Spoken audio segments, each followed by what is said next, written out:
What was a key epidemiological challenge in establishing causality? Confounding factors: lack of data, small sample size, long latency period. Confounding factors.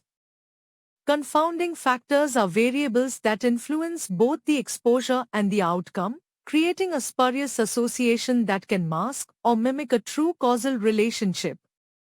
To establish causality, researchers must carefully consider and control for confounding variables.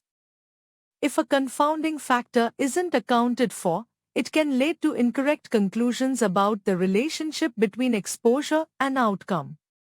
For example, if studying the relationship between coffee consumption and heart disease, a confounding factor could be smoking.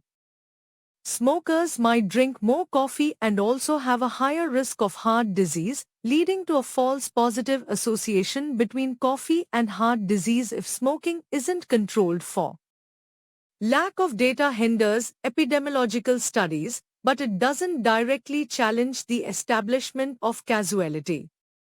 A small sample size increases uncertainty and reduces the power of a study, making it harder to detect a true effect, but doesn't prevent the establishment of causality in principle, provided the sample is representative. A long latency period makes it difficult to conduct studies and trace cause-effect relationships over time, requiring longitudinal designs and potentially leading to difficulties with attrition and recall bias. However, it doesn't invalidate the concept of causality itself. The core challenge is the presence of confounding factors that obscure the true relationship.